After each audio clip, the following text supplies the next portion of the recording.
hadir di sini pada pagi hari ini. Saya mau mengajak sedikit mengetahui terkait masalah monitoring profil lipid pada pasien hipertensi dan diabetes mellitus.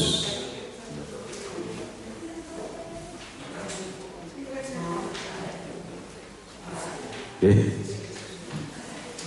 Sebelumnya dulu saya pernah mengatakan apa yang harus dilakukan agar hipertensi maupun DM stabil. Itu ada 3 pola nggih. Saya hafal mboten? Napa mawon? Pola hidup, pola makan, pola pikir. Wis niku dipegang, benar-benar dipegang nggih. Ini mau masalah apa saja gandeng gratis sama itu, sama 3 pola nggih. Nah, masalah profil lipid itu urusannya sama coro gampangane kolesterol. Pokoknya lipid ini ya kolesterol kuwi, lemak dalam darah namanya lipid, kolesterol.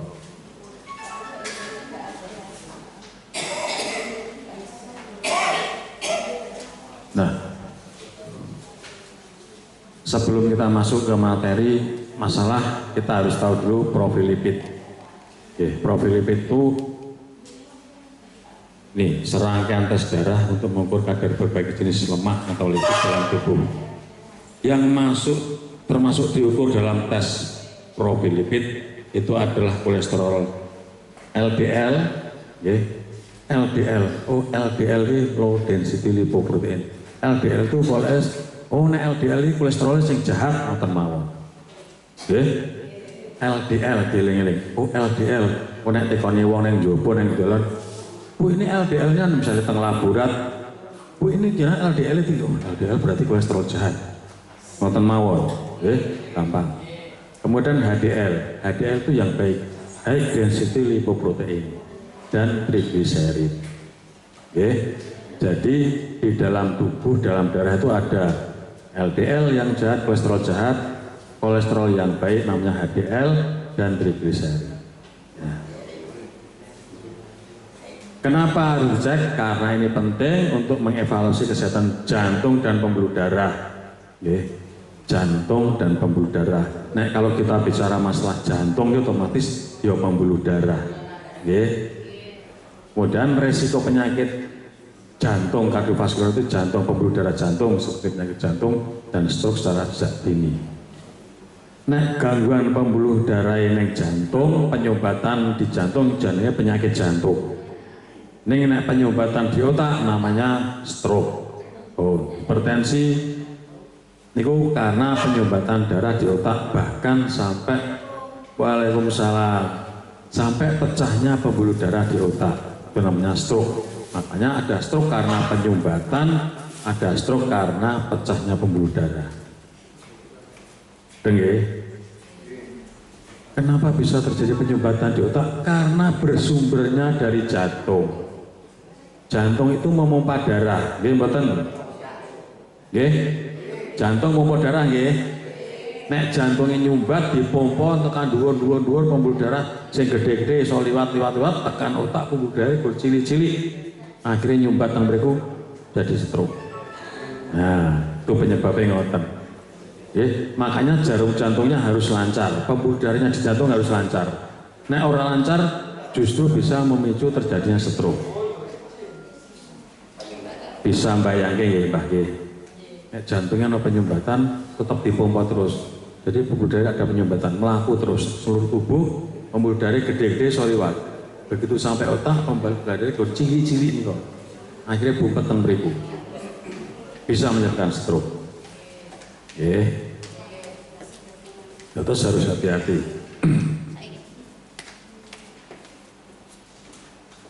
Nah, profil lipid itu ada 3 tadi, HDL, LDL, triglycerid. LDL jahat, LDL yang baik, kemudian triglycerid dan kolesterol total. Kalau kolesterol total niku sing dicubles niku, nggih. Dicubles itu namanya kolesterol total. Jadi gabungan antara HDL, LDL, trigliserid. Normalnya harus berapa? Di bawah 200. Bahkan untuk hipertensi itu diharapkan bisa sampai di bawah 150. Idealnya sampai di situ. Nah, nih trigliserid, trigliserid adalah jenis lemak yang mengalir dalam darah, lemak yang melu aliran darah, nama trigliserid.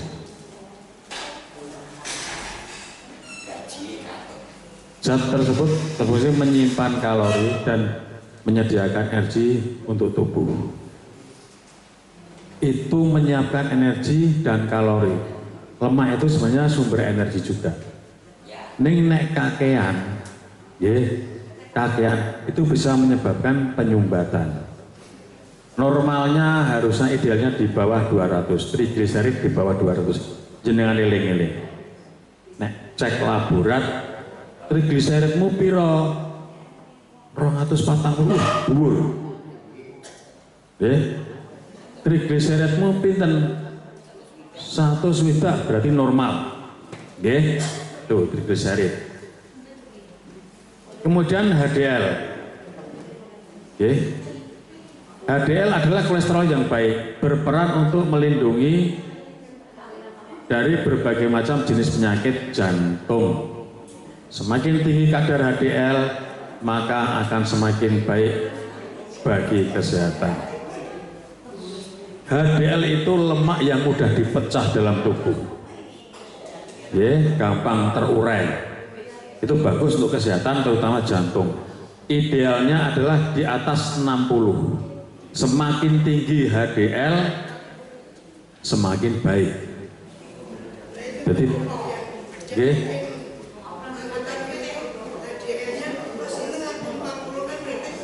kurang, semakin kecil, semakin LDL-nya semakin tinggi, ya. Nah, ini HDL itu harus tinggi, idealnya di atas 60. Kalau di bawah 60, wah berarti ono sing jahat ini kolesterol. LDL-nya mesti tinggi, harus hati-hati. Kemudian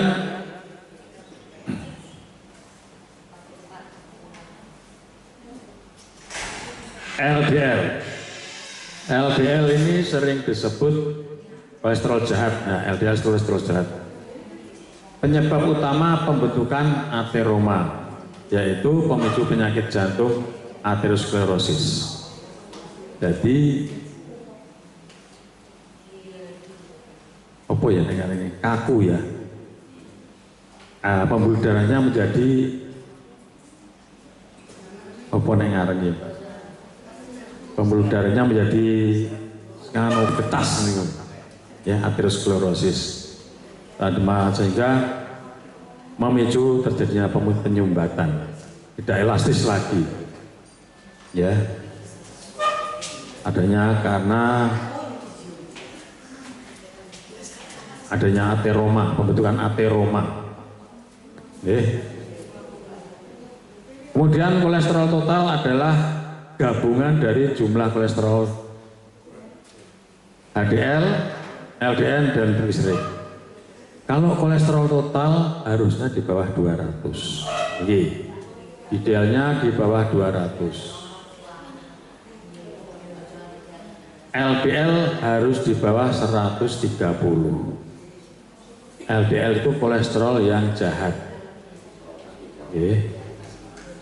Kalau LDL-nya di atas 130 atau 150 lebih, itu berarti jenengan kolesterolnya tinggi.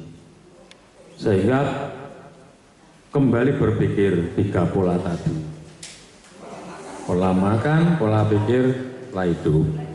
Istirahat cukup, olahraga cukup, makannya diatur, konsultasi ke gizi, cepain, begitu, cepai gizi, apa saja yang harus konsumsi apa saja harus dihindari. Oke? Iki jenengan harus dihafalkan. Pokoknya nek cek sing mana ini sering. Bangsanya kolesterol, cek gula itu kan sering wis jadi kebiasaan. Kolesterol LDL niku napa? Nek ditekani wong oh LDL iki kolesterol jahat wis ngono wae. Ngoten mawon nggih. LDL itu kolesterol jahat. Nek HDL itu kolesterol yang bagus. Wis ngoten mawon. Kudune dhuwur, saya dhuwur saya bagus. Nek LDL harus di bawah 130. Semakin tinggi LDL, semakin penuaan kolesterol, semakin beresiko terhadap penyumbatan. Oke?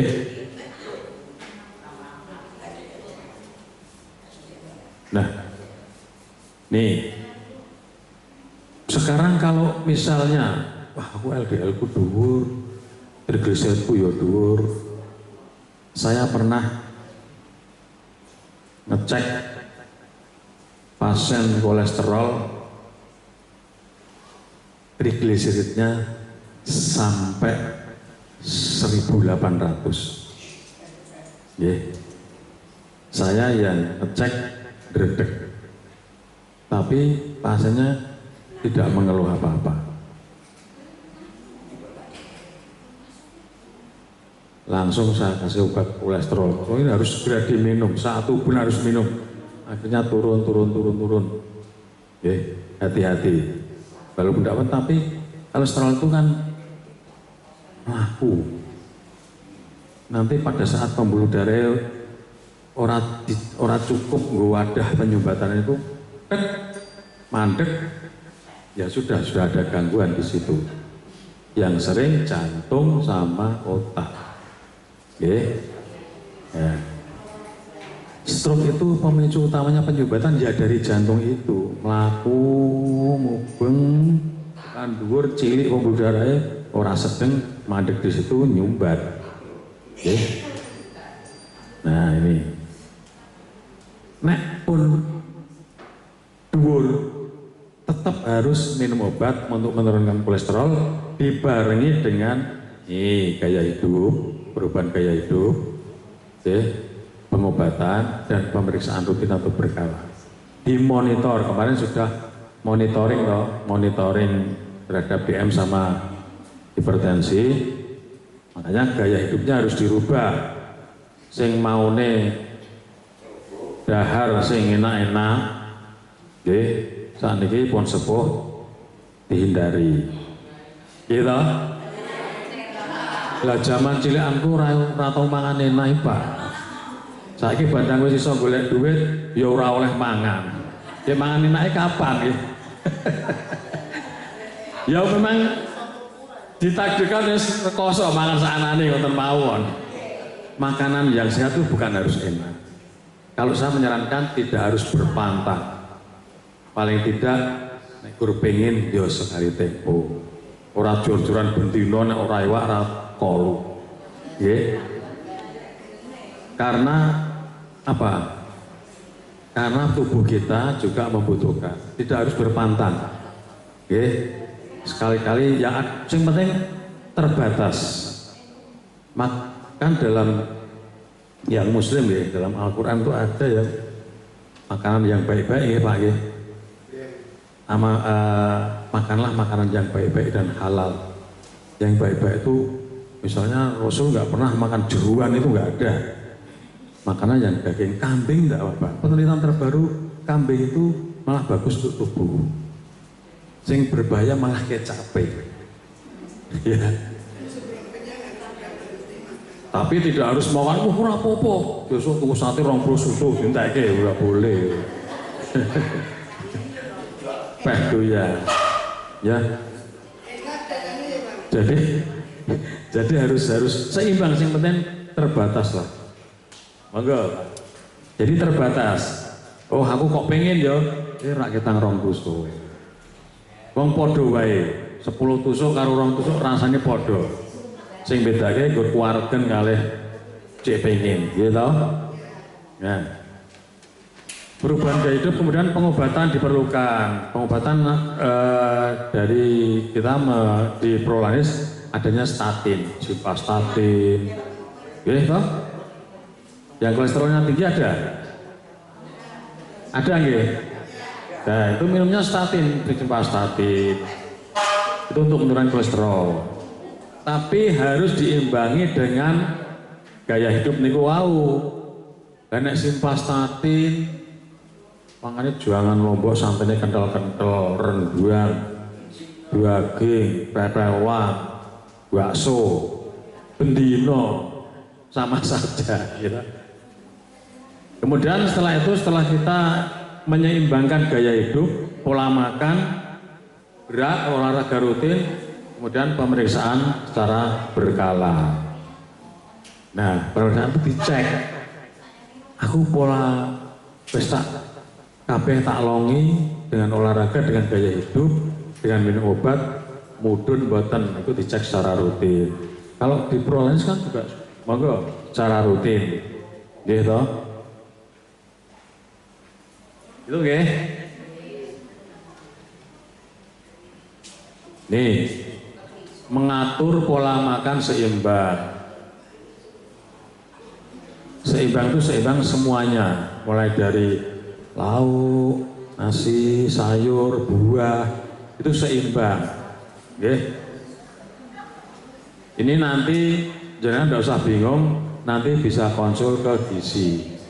Apapun masalahnya, entah gulanya tinggi, entah tensinya tinggi, entah kolesterolnya tinggi, langsung ke bagian gizi. Bu, saya kolesterolnya tinggi, saya harus bagaimana? Nah, makanya dijelaskan, makanya dijelaskan kali bagian gizi. Oh, jenengan harus ngeten. Kalau sudah jelaskan bagian gizi, berarti makannya harus sesuai dan seimbang, pola makan seimbang.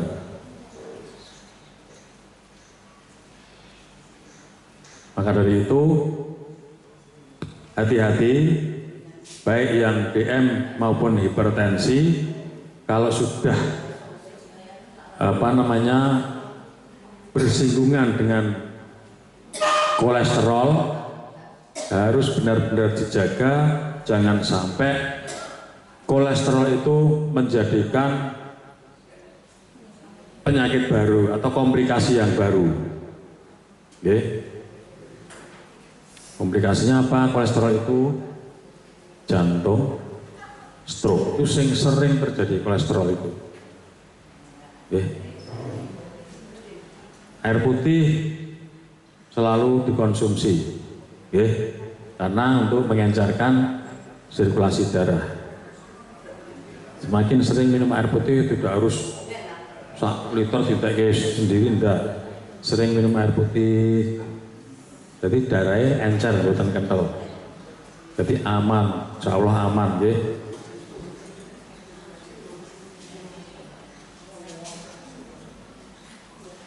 Nah ini jelas menghindari pola makan berlebihan.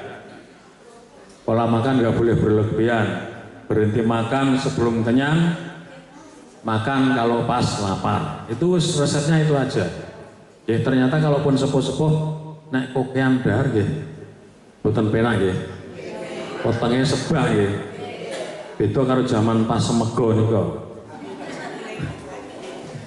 Saat ini saya juga mulai merasakan kokean ini rasanya gelisah, ora penak. Jadi makan saat durunge wareg niku sebenarnya harus berhenti. Sebelum kenyang harus berhenti. Ketoke wis penak, mondek leren. Ojo sampai pemelekaran, bingung. Arep turu kangelan, arep lingkuh bingung. Jangan sampai. Kenapa? Untuk menjaga pola makan seimbang, perlu mengkonsumsi berbagai jenis makanan dalam jumlah yang tepat untuk memenuhi kebutuhan nutrisi tubuh. Jumlah yang tepat, harus diperkirakan. Makanya kalau apa-apa yang untuk terutama yang DM dan hipertensi, sering-sering konsultasi ke gizi. Nek benar-benar nggak tahu, aku kudu piye, konsul ke gizi pun dicepaki mriki. baik karbohidrat, protein maupun lemak sehat. Ya, lemak yang sehat itu apa? Ada makanan-makanan yang termasuk lemak sehat, termasuk alpukat. Alpukat itu lemak tapi sehat untuk menaikkan HDL-nya. HDL itu yang bagus apa yang jahat? Bagus. Kalau yang jahat namanya LDL. Wah, sebentar kabeh besok sudah mat. Kemudian yang pola seimbangnya antara karbohidrat, protein, lemak sehat, serta serat dari sayur dan buah. Yang penting untuk menjaga energi dan kesehatan seimbang. Nek kangkang daging, nek pun sepuh, sok bebelen, isinya angin. Gitu? Nah, itu sering harus diimbangi dengan banyak serat. Banyak. Paling bagus untuk serat ada brokoli, dongkates, itu serat-serat itu bagus.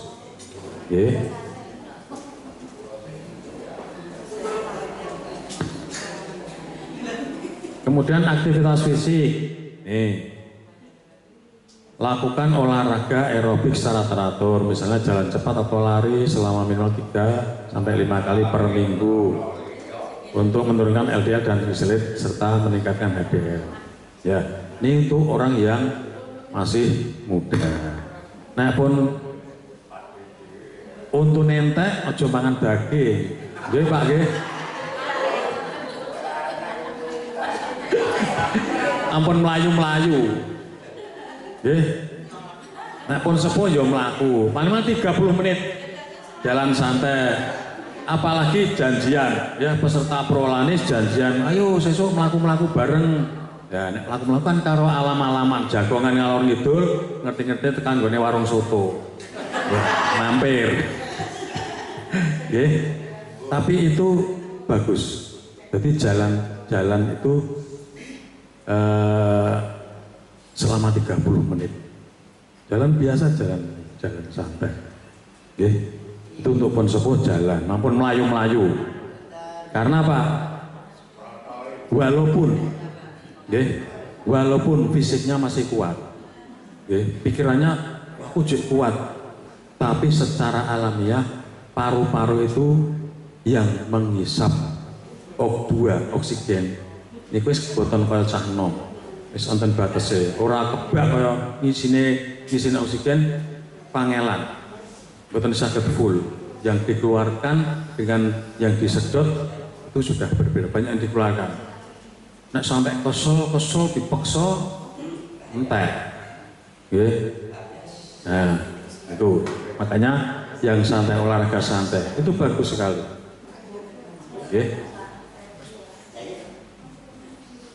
Jadi olahraga itu bukan terus lah aku bendino ya olahraga, lah apa? Warit, macul, mustahwah. Itu bukan olahraga. Itu termasuk fisik berat. Dan kalau sudah 50 atau 60 ke atas, jangan olahraga berat. Ini sangat beresiko. Tenis, badminton. Ya, jadi olahraganya yang ringan-ringan saja. Karena apa? Yaitu tadi, walaupun fisiknya masih kuat, tapi nyedot kembali oksigen terhadap sirkulasi oksigen dan CO2 itu pun boten seimbang. Makanya harus hati-hati. Tetap kita kembali ke 3 pola tadi agar semuanya bisa berjalan dengan baik, seimbang, pola makan seimbang, gaya hidup yang baik, istirahat cukup, sing lara hipertensi atau dem ojo kakean udut, di samping berbahaya terhadap napas juga berbahaya terhadap dompet, gitu. Nah ini dari sekian tadi ya, kuncinya cuma 3 tadi. Pola makan, pola hidup, pola pikir. Kalau orang dengan DM atau dengan hipertensi, walaupun diobati secara rutin, tapi kalau pola pikirnya, beban pikirnya terlalu berat, maka akan mengganggu pengobatan maupun pola makannya. Jadi pola pikir itu sangat-sangat betul-betul berpengaruh sekali terhadap pengendalian hipertensi maupun DM. Jadi benar-benar ditoto pikirin, sing santai, sing pun sepuh ki pokoke butuhe arep dolan-dolan ngoten. Ngoten nggih, Mbah? Jadi napa? Boleh ini semua penderita hipertensi dan DM, tapi harus terkendali. Harus terkendali. Karena apa? Kalau sudah terkendali, berarti aktivitas biasa, seperti saudara-saudara kita yang normal. Bagaimana caranya? Rasa bingung, wis melu prolanis. Dengan ikut prolanis, laboratnya dicek, tensinya, gulanya terpantau. Kalau ada misalnya hal-hal yang terkait dengan ke arah komplikasi, bisa langsung dikonsultasikan ke dokter-dokter spesialis. Akhirnya bisa terkontrol, akhirnya bisa terkendali kembali. Harapannya apa? Kualitas hidupnya lebih baik. Ini Pak Moko mana? Pesuwe ora piknik ya?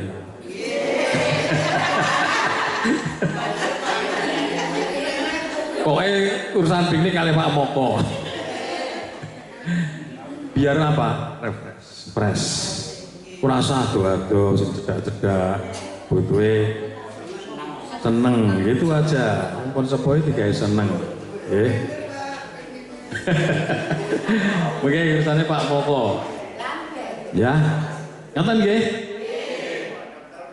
Nggih, ada pertanyaan mboten? Mboten nggih? Kalau nggak ada, ya. Kalau nggak, oke, monggo. Misalkan HDL-nya itu paling tinggi kan 60, itu lebih dari itu gimana? Ya malah bagus. Kalau bisa yang lebih, karena bisa menekan. Itu normalnya 60. Ya lebih dari 60 tadi mana?